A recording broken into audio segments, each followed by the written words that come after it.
بريو هورا وحيابان آمن سنة وحكمدا إن دولة الصومالية أي عدو تحي maxay hayday inay Somaliland progressing keeda ka xun tahay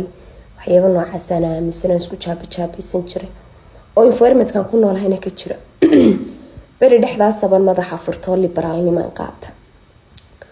dabeetana waxaan dhimay wallahi cidna idin ma nacba Soomaalidu waa Soomaali Soomaaliyana Soomaali baale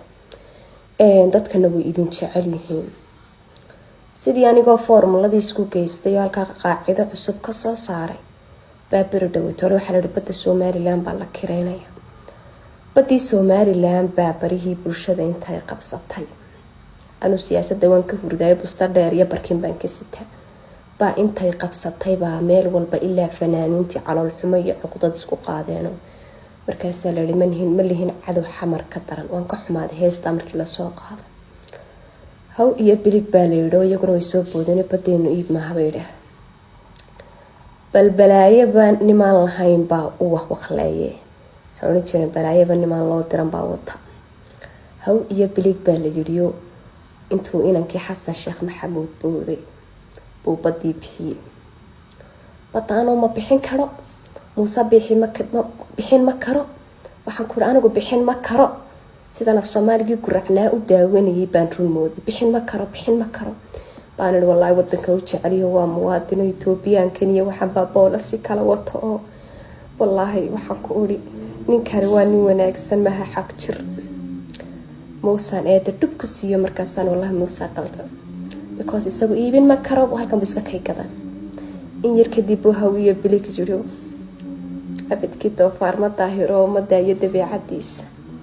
hawiyo bilig buu yiro wixiiba bilaash buu ku sooray haw dadkii shalay buuqayay ee qaylinayay ee aad moodidin guryahoodii lagala baxay markii badii saylac la kireynay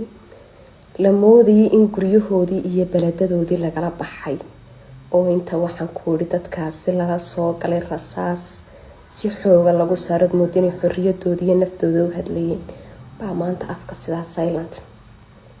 inta xisaabooda daawanaya horta waxaan idin weydiiyay anigu imika waxa boosaaso ka jiray ma khuseeya siyaasadda hadda boosaaso lagu xukumayo ma khuseyso ifan ima khuseyso waxyaabaha bay'adda ka jira burco kale ama booramo oo kale